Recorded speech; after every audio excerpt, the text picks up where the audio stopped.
والصلاة والسلام على أشرف الأنبياء والمرسلين نبينا محمد وعلى آله وأصحابه أجمعين أما بعد قال الله تعالى أعوذ بالله من الشيطان الرجيم تبارك الذي نزل الفرقان على عبده ليكون للعالمين نذيرا۔ آج کی تراویح میں سورۃ الفرقان مکمل سنے ہیں اور سورہ شعراء کی بھی کچھ آیتیں سنے ہیں۔ کل کے درس میں ایک بات رہ گئی تھی، اس کی طرف اشارہ کر کے آج کے سورہ میں آتے ہیں۔ سورۃ النور وہ ایسی صورت ہے جس میں اللہ تبارک و تعالیٰ نے اصلاح معاشرے کے اور سماج کی اصلاح کے لیے کیا بتائے، اصول بتائے۔ وہ اصول کیا ہیں؟ ہمارے سماج کی اصلاح ہو سکتی ہے تو قرآن کی روشنی میں، اور ہمارے سماج کی اصلاح ہو سکتی ہے تو حدیث کی روشنی میں، اور ہمارے سوسائٹی کے اور سماج کی اصلاح کے لیے تیسری جو چیز ہے وہ ہے صحابہ کا منہج۔ اسی لیے اللہ تبارک و تعالیٰ نے سورہ حج میں کہا الذین ان مکناہم فی الارض اقاموا الصلاۃ وآتوا الزکاۃ وامروا بالمعروف ونہوا عن المنکر وللہ عاقبۃ الامور۔ صحابہ اکرام کو اللہ تبارک و تعالیٰ نے زمین میں 30 سال تک ماشاءاللہ حکومت کرنے کا موقع دیا، تو انہوں نے 4 چیزیں قائم کی۔ پہلے کیا کیا؟ معروف کا حکم دیا، منکر سے روکا، نماز قائم کیا، اور زکوٰۃ کے سسٹم کو ماشاءاللہ بہت اچھا کیا۔ تو یہ آج کل ہمارے معاشرے میں دیکھتے ہیں، معاشرے میں لوگ اصلاح کرنا بولے تو مختلف تحریکیں، تنظیمیں اپنے اپنے حساب سے کام کرتی ہیں۔ ہم لوگ اپنے آپ کو سلفی اور اہل حدیث کہتے ہیں، تو ہمارا اصلاح کا جذبہ کیسے ہونا چاہیے؟ سب سے پہلے تو یہ بات یاد رکھیں، ہمیں قرآن حدیث کے ساتھ، صحابہ کے واقعات کے ساتھ اسلاف کے جو اصلاح کے واقعات ہیں نا وہ پڑھنا چاہیے۔ اور خصوصاً اس بارے میں 2-3 نام آپ کے سامنے بتاتے ہیں۔ محمد ابن عبد الوہاب رحمہ اللہ، اس سے پہلے نام سنے ہوں گے آپ ان کا نام، انہی کی طرف منسوب کر کے لوگ ہم کو وہابی کہتے ہیں۔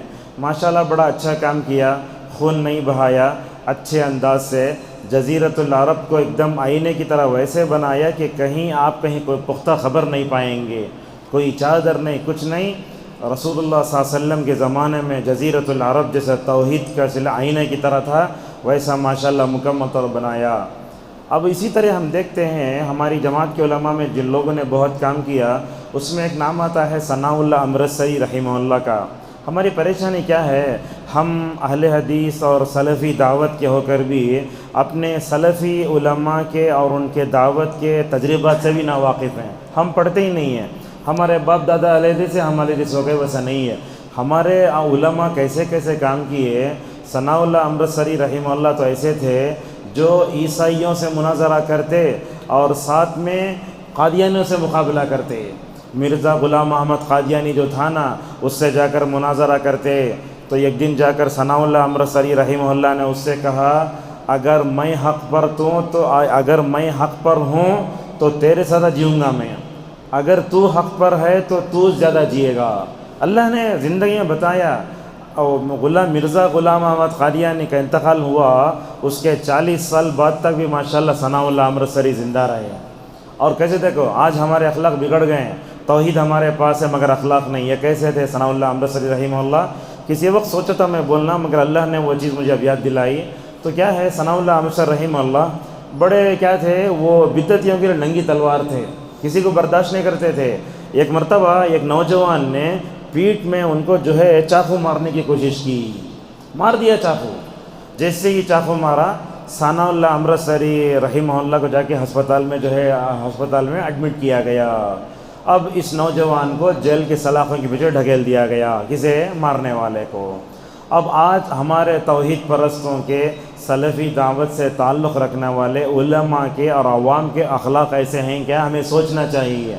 جیسے ہی ثناء اللہ امرتسری رحمہ اللہ کو معلوم ہوا کہ ان کو مارنے والا ایک بدعتی نوجوان تھا، اخلاق دیکھو کیسے ہیں، بولے ہسپتال میں رہ کر جو نوجوان مجھے مارا نا، اگر انہیں جیل میں چلا گیا تو اس کا گھر کون چلائے گا؟ تو کیا کیا ثناء اللہ امرتسری رحمہ اللہ؟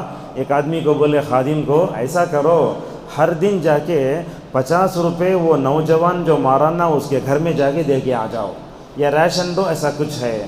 تو انہیں جیل میں ہے مارنے والا، اور ثناء اللہ امرتسری رحمہ اللہ ایسے ہیں جو مارنے والے کے گھر کو ماشاءاللہ 50 روپے ہر دن پہنچاتے ہیں۔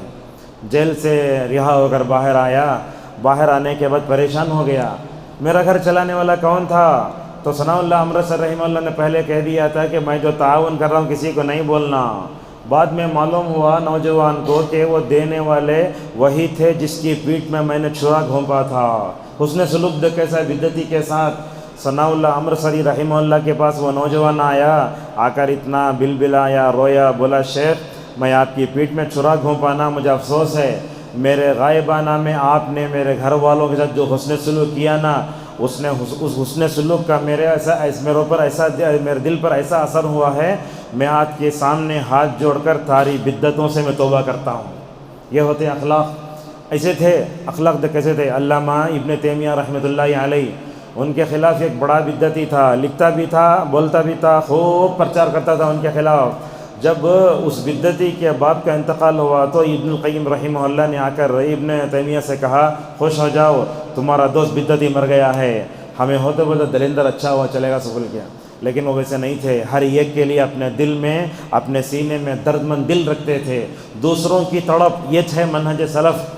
تو نکلے اپنے گھر سے، اگر کوئی بدعتی مر گیا تو ہم جا کے دیکھیں گے اسے؟ نہیں دیکھتے، بولتے بدعتی مر گیا ہے۔ اخلاق کے کیسے ہے؟ ابن تیمیہ تو پیور سلفی، جن کے سلفی ہونے میں کوئی شک نہیں کر سکتا، اگر ان کو کوئی غیر سلفی بولا تو انہیں غیر سلفی ہو جاتا۔ ویسے تھے ابن تیمیہ رحمہ اللہ، اپنے گھر سے نکلے اور بدعتی کے گھر کو گئے، جا کر بولے وہ جو مر گیا تھا نا اس کے بچے کو بلائے، بولے بیٹا ادھر آؤ، دیکھو تو افسوس ہوتا ہے آج تمہارے باپ کا سایہ تمہارے سر سے اٹھ چکا ہے، لیکن آج سے میں تمہارا باپ۔ یہ اخلاق کس کے اندر ہیں؟ یہ اخلاق لے کر ہمیں جینا ہے اور یہی معاشرے کی اصلاح ہمیں کرنا ہے۔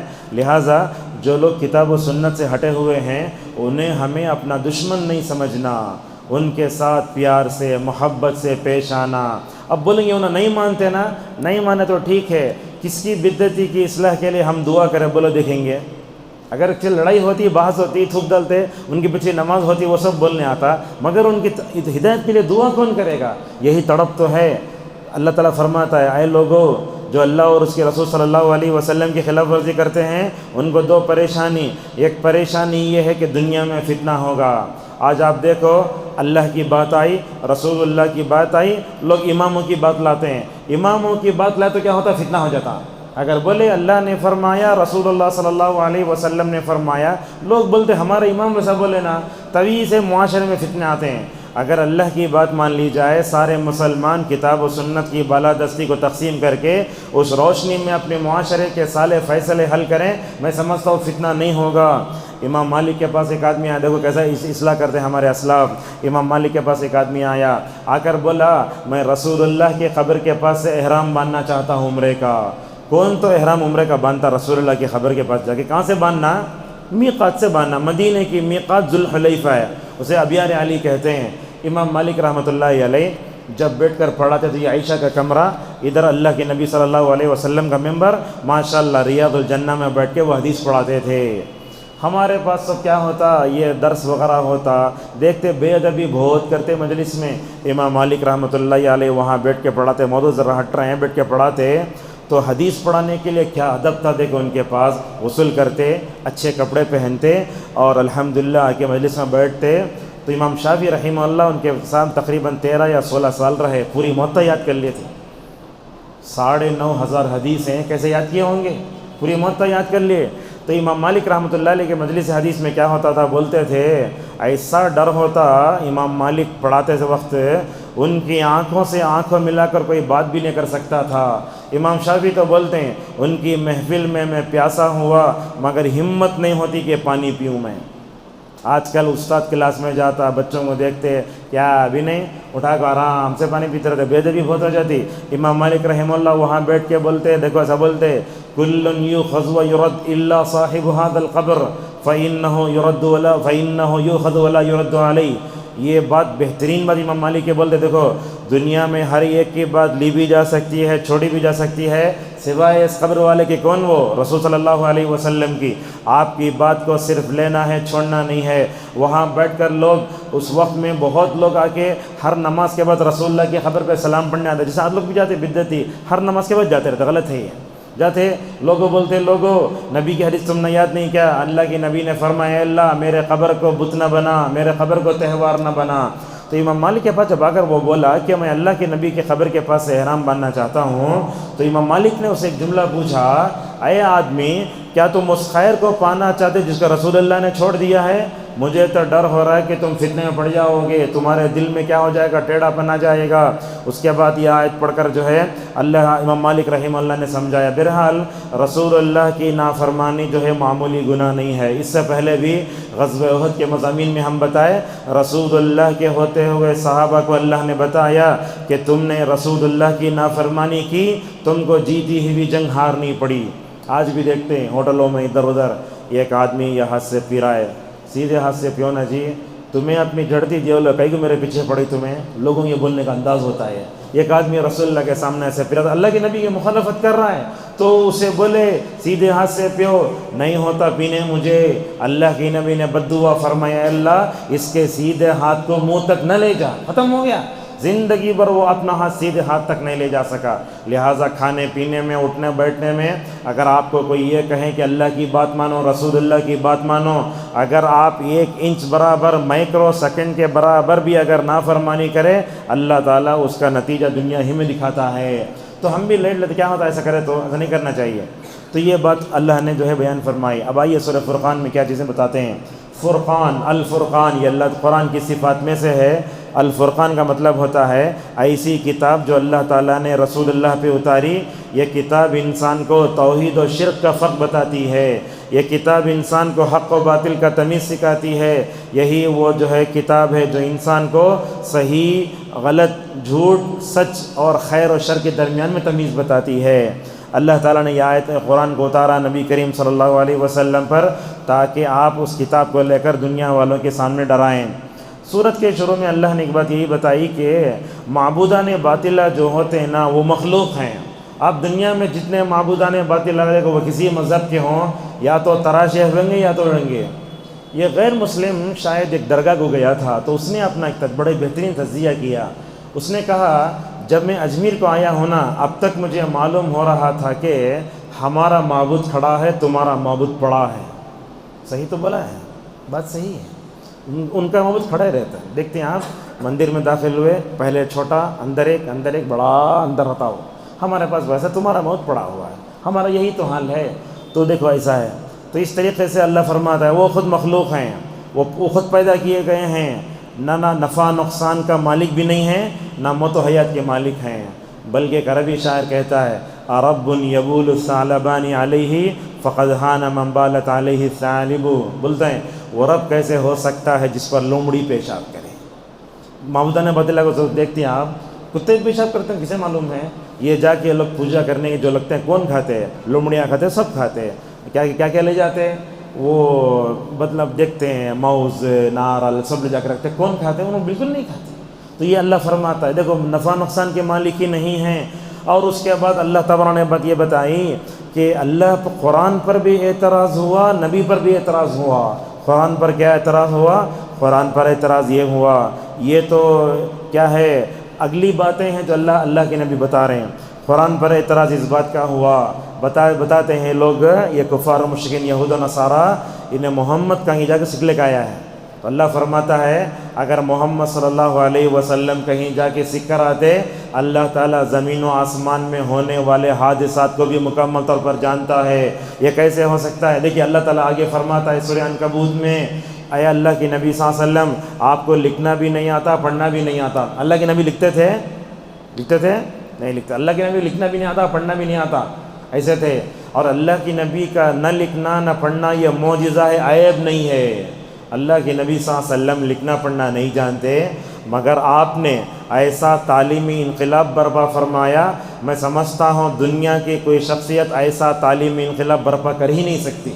نہ دائیں ہاتھ سے لکھتے نہ پڑھتے تھے، بلکہ اللہ کے نبی ایسا بولتے ہیں، ذرا دیکھیے مہینہ 30 کا ہوتا کیسے بولتے ہیں، کتنے ہوئے 10، پھر 10 کتنے ہوئے 20، ایسا بولتے 29 کا مہینہ ہے، یہ اوگنا موڑ لیتے، کئی بولتے ایسا۔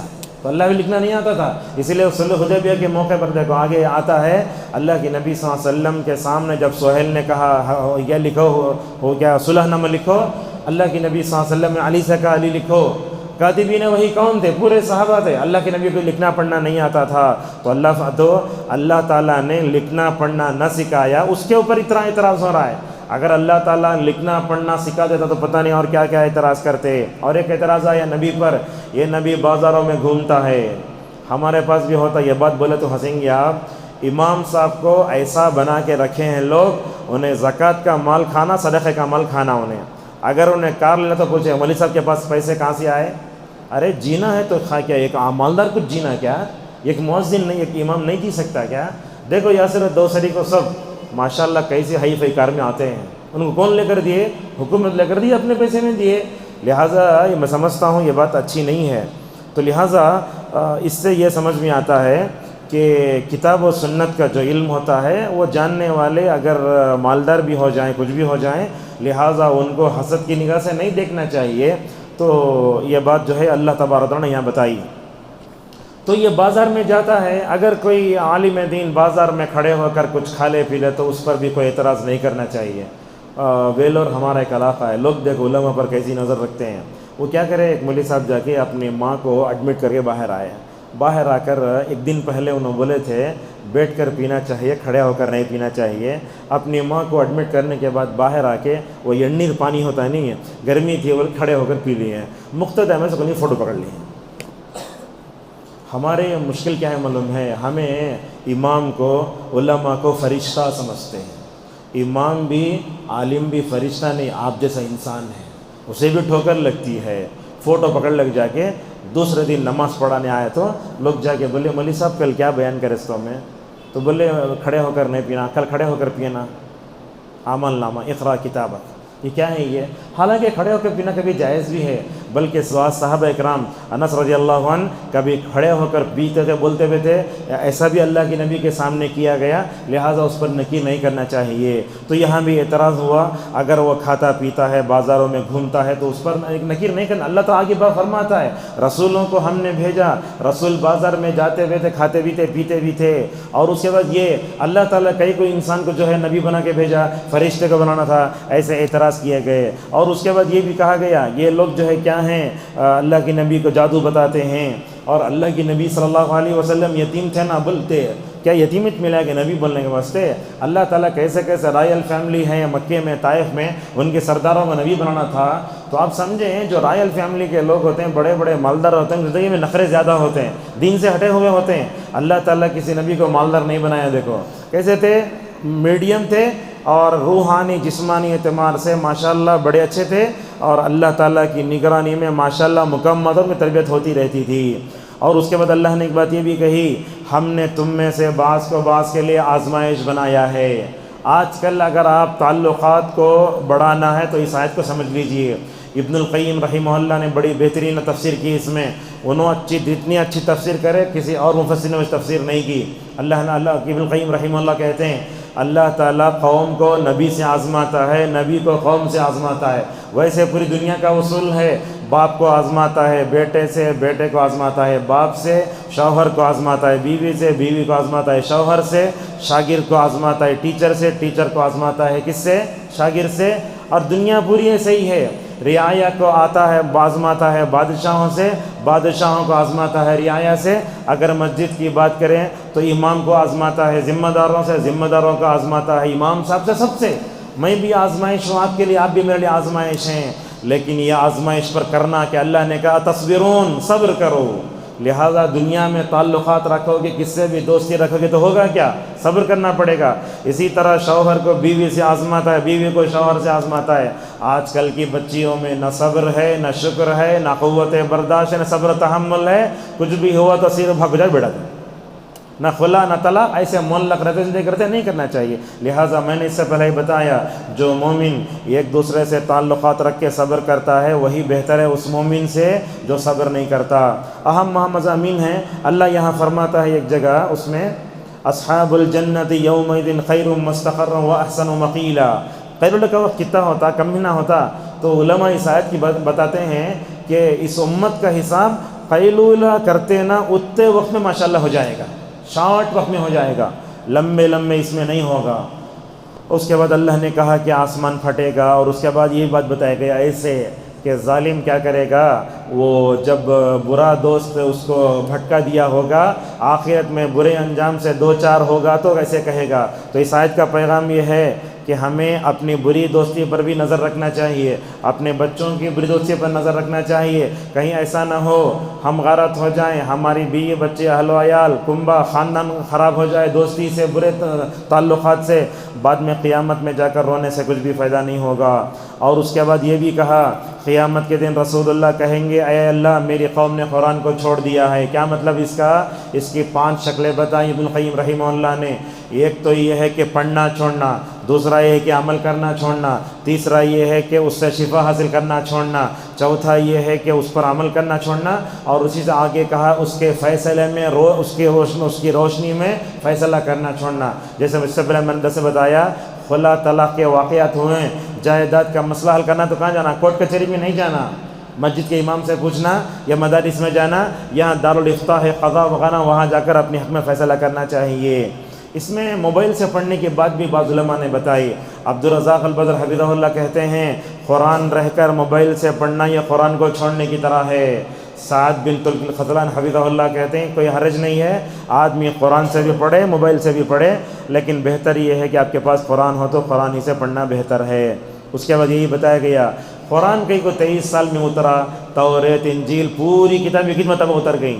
اب اللہ تعالیٰ نے 23 سال میں قرآن کو کیوں اتارا؟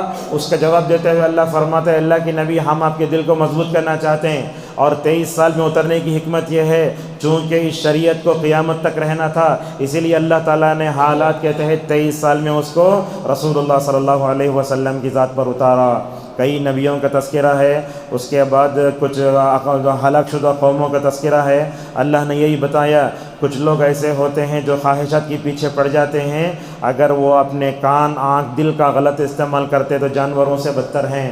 اس کے بعد کچھ نشانیوں کا ذکر ہوا۔ سایہ، یہ سایہ بہت بڑی نعمت ہے۔ اب سمجھیے سورج مشرق سے نکلا، جیسے جیسے مغرب میں جاتا مشرق میں سایہ آتا، اللہ فرماتا یہ سایہ بھی تمہارے لیے بہت بڑی نعمت ہے۔ دیکھتے ہیں نا جو لوگ مطلب صبح میں مطلب کچھ سامان لے کے گلیوں میں گھومتے رہتے ہیں، ذرا ان لوگوں کو دیکھو جو سائے میں بیٹھ کر اے سی میں کام کرتے ہیں۔ لہٰذا سایہ بہت بڑی نعمت ہے۔ کب معلوم ہوتا ہمیں؟ جب ہمیں گرمی کا احساس ہوتا، تو اللہ فرماتا ہے کہ سایہ ایسا ہے، سایہ بھی اللہ کو سجدہ کرتا ہے۔ اگر یہ سایہ نہ ہو تو میں سمجھتا ہوں انسان جھلس کر مر جائے۔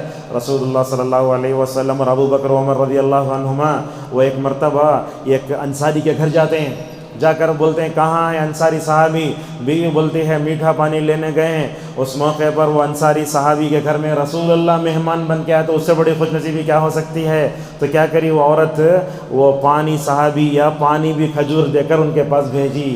اللہ کے نبی صلی اللہ علیہ وسلم انصاری کے کھجور کے باغ میں ہیں، وہ کھڑے ہو کر اللہ کے نبی کھجور کھا رہے ہیں، پانی پی رہے ہیں۔ آپ کی زبان پر یہ آیت ہے ثم لتسألن یومئذ عن النعیم، قیامت کے دن ہر نعمت کے بارے میں پوچھا جائے گا۔ یہ پانی بہت بڑی نعمت ہے۔ فلٹر میں پانی پکڑتے دیکھتے ہیں آپ، ہمارے بچے بھی گلاس بھر کے پانی پکڑ کو پاؤ گلاس پینا، پونے گلاس پھینک ڈالنا، یہ اچھی بات نہیں ہے۔ لہٰذا پانی میں اسراف کرنا یہ بڑا گناہ ہے، لہٰذا اپنے بچوں سے توجہ دیجیے۔ اس کے بعد اللہ نے کہا رات کو ہم نے تاریک بنایا ہے اور نیند کو تمہارے تھکان کا ذریعہ بنایا ہے۔ رات بھر نہیں سوئے تو کیا ہوتا؟ دن میں نیند آتی۔ اور یہ رمضان کا آخری عشرہ تو لوگوں نے شاپنگ کا اور جو ہے خالی جاگنے کا بنا لیا ہے۔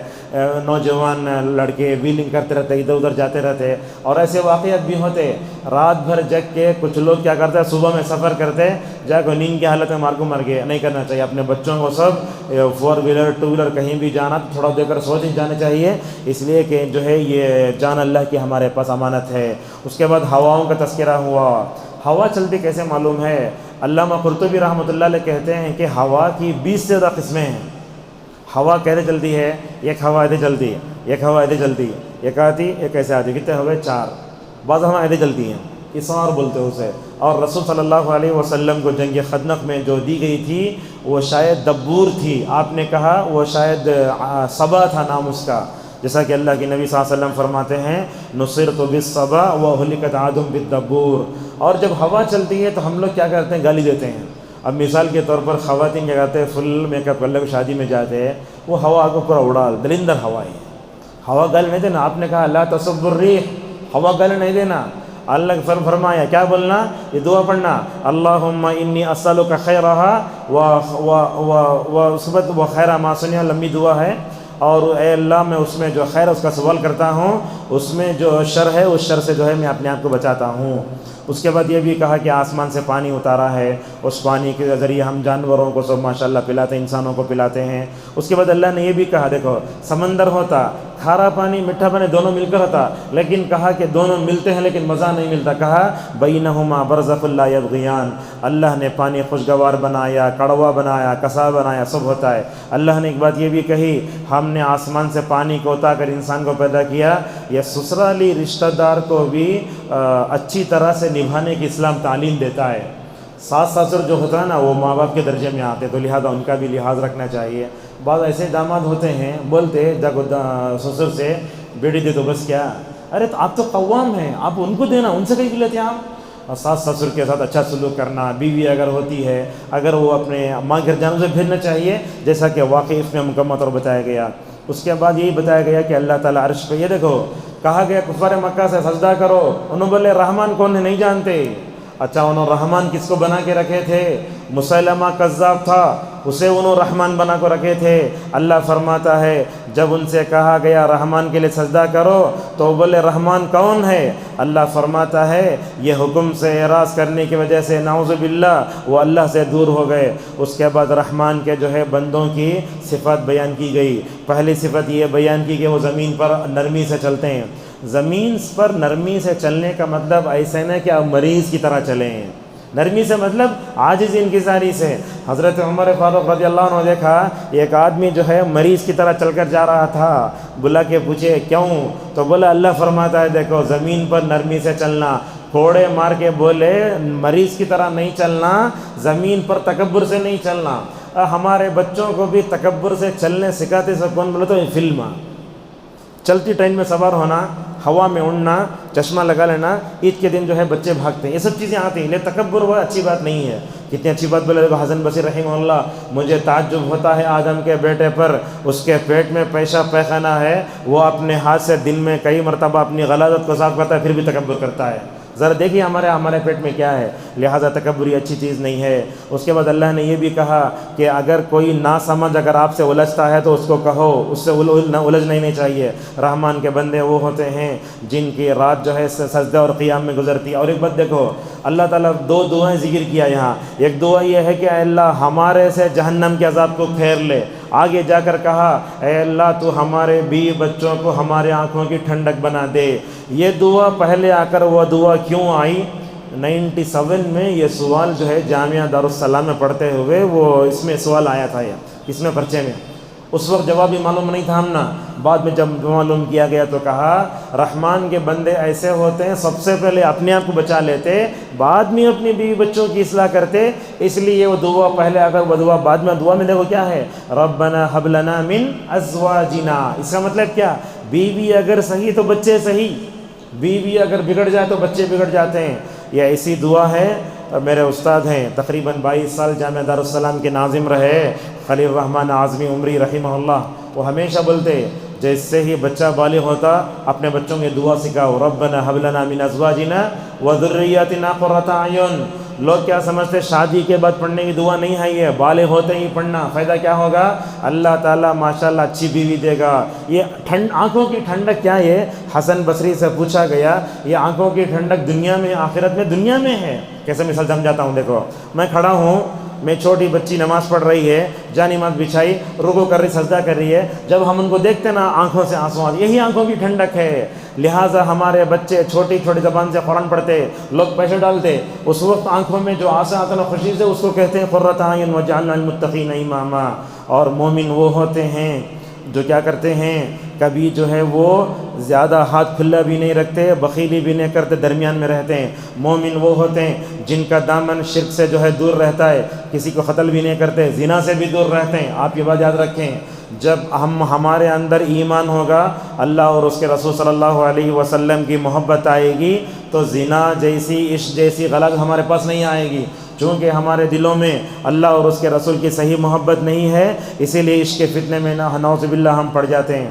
اس کے بعد اللہ نے اور ایک بات یہ کہی، دیکھو مومن وہ ہوتا جھوٹی گواہی نہیں دیتا۔ اس آیت کی تفسیر میں بعض سلف سے یہ بھی منقول ہے کہ غیر مسلموں کے تہوار میں بھی نہیں جانا چاہیے، ان کا تعاون بھی نہیں کرنا چاہیے۔ اب جیسے ہوتا وہ لوگ مارواڑے ایسے رہتے، کبھی کبھی وہ سون پپڑی سبزی آلتے ہم لوگ کھا جاتے ہیں، نہیں کھانا چاہیے۔ غیر مسلم عام وقت میں دیا تو بات الگ ہے، کھا سکتے، لیکن تہوار کے موقع پر جو مٹھائی آتی ہے وہ ہمارے لیے کھانا جائز نہیں ہے۔ اس کے بعد کہا کہ کہیں بھی غلط بات ہوتی ہے تو وہاں مومن گزر جاتا ہے، کس سے؟ اس کے بعد سورہ شعراء ہے، اس میں سورہ شعراء میں دیکھیں گے آپ، شعراء بولے تو شاعر کی جمع ہے۔ اللہ فرماتا ہے اے محمد صلی اللہ علیہ وسلم، ہم نے آپ کو جو کلام دیا ہے وہ شاعر کا کلام نہیں ہے، لہٰذا رسول اللہ صلی اللہ علیہ وسلم شاعر نہیں تھے۔ جیسا کہ کہا وما علمناہ الشعر وما ينبغي له، اسی صورت میں وہ شعراء کا تذکرہ ہوا ہے۔ سب سے پہلے تو موسیٰ کا تذکرہ ہوا، حضرت موسیٰ علیہ السلام جب فرعون کے پاس جاتے ہیں بولتے ہیں اے اللہ میرا سینہ تنگ ہو رہا ہے، کیا کروں؟ تو اللہ اسی لیے نے کہا کہ اللہ تعالیٰ نے کہا موسیٰ سے کہ اگر تمہیں ڈر ہوتا ہے تو اللہ کے فرعون کے پاس ذکر کرتے ہوئے جاؤ۔ اس سے کیا معلوم ہوتا ہے؟ اگر ہمیں کبھی بھی ڈر ہوا، کچھ ہوا، فوراً اللہ کا ذکر کرنا۔ رسول اللہ صلی اللہ علیہ وسلم نے ایک مرتبہ قیامت کا تذکرہ فرمایا، صحابہ اکرام جو ہے ڈرنا شروع ہو گئے، ایسا دھاڑے مار کے روتے، خبر کا ذکر ہوا تھا، آخرت کا تذکرہ ہوا تھا۔ بعض صحابہ نے کہا یا رسول اللہ یہ آخرت کے ہولنا کے جو آپ بیان کرتے ہیں برداشت کرنے نہیں ہو رہا ہے، ہمارے زندگی سے مزہ اٹھ جاتا، کیا کریں؟ اللہ کی نبی نے اس موقع پر فرمایا قیامت کی ہولناکیوں سے کبھی ڈر ہوا تو حسبنا اللہ و نعم الوکیل کا اہتمام کرو۔ فرعون جو پالا تھا نا موسیٰ کو بولتا ہے ہمارے درمیان میں پل کو بڑھ کو پرورش پا کو ہم نہ تو انگلیاں دکھاتا ہے، وہ ساری چیز آئی ہے۔ فرعون اور موسیٰ علیہ السلام کے درمیان میں جو گفتگو اس کا تذکرہ ہے، اور جب فرعون کو ڈبو گیا اس کا تذکرہ ہے۔ آگے حضرت ابراہیم کا اللہ نے تذکرہ کیا، 2 منٹ ہیں۔ ابراہیم علیہ السلام کیا ہے؟ ابو الانبیاء ہیں، اولوالعزم پیغمبر ہیں۔ ہمیشہ ہم کما صلی تعالیٰ ابراہیم بول کر ان کو یاد کرتے ہیں۔ ابراہیم علیہ السلام کی ایک چیز میں آپ کو بتاتے ہیں، جب وہ بیمار ہوئے تو کیسے اللہ سے ادب کرتے ہیں، دیکھو بولتے وَإِذَا مَرِضْتُ فَهُوَ يَشْفِينِ، جب میں بیمار ہوتا ہوں تو اللہ مجھے شفا دیتا ہے۔ لہٰذا زندگی میں اللہ کی طرف سے کوئی بھی آزمائش آئے، یہ نہیں بولنا اے اللہ تو جو بخار دیا، غلط ہے یہ۔ لہٰذا اللہ کی طرف تکلیف کی مرض کی نسبت نہیں کرنا۔ اسی لیے دیکھو 18 سال حضرت ایوب کو آزمایا گیا، بولے کیا تو دیا؟ بول کے بولے اے اللہ تکلیف پہنچی ہے، رحم کرنے والوں میں سب سے بہترین رحم کرنے والا ہے۔ یہاں حضرت ابراہیم کی دعا یہ بھی نقل کی گئی ہے کہ اے اللہ تو میرے باپ کی مغفرت فرما دے، یہ اصل میں منع کرنے سے پہلے کی دعا ہے۔ مگر حضرت ابراہیم کے والد کا کیا انجام ہوگا؟ دنیا میں تو سمجھاتے حضرت ابراہیم جو ہے اپنے باپ کو ہدایت نہ دے سکے، قیامت میں کیا ہوگا؟ دیکھو بخاری کی روایت آتی ہے، اللہ تعالیٰ بولے گا اے ابراہیم ذرا اپنے پیروں کے پاس دیکھو، وہ پیروں کے پاس دیکھیں گے تو ابراہیم کا جو والد آزر ہے کیڑے کی شکل میں آئے گا۔ اللہ اکبر، اولوالعزم پیغمبر کا باپ توحید سے اگر جو ہے محروم ہو گیا تو کفر و شرک میں پڑا تو کیسا ہے؟ حضرت ابراہیم اس وقت دیکھ کر بولیں گے اللہ دنیا میں دعا کیا تھا نا اے اللہ قیامت کے دن رسوا نہ کر، یہ کیا رسوائی ہو رہی مجھے؟ اس وقت اللہ تعالیٰ کہے گا دیکھو اپنے پیر سے روندو اسے، کفر شرک میں پلا، حالانکہ اس سے پیدا ہوئے نا، مگر توحید سے انسان کیسے کامیاب ہوتا ہے، کفر شرک سے کیسے نجات پاتا، کیسے جو ہے ناکام ہوتا ہے، اس کے بعد آئندہ بنا کے اٹھا کے جہنم میں ڈال دیا جائے گا۔ یہیں روکتے ہیں اور اس کے بعد جو آیتیں آئیں انشاءاللہ کل بیان کریں گے۔ اللہ تبارک و تعالیٰ سے ہماری دعا ہے جو کچھ سنتے ہیں اللہ تعالیٰ ہم سب کو اس پر عمل کریں، توفیق عطا فرمائیں۔ وآخر دعوانا ان الحمد للہ رب العالمین۔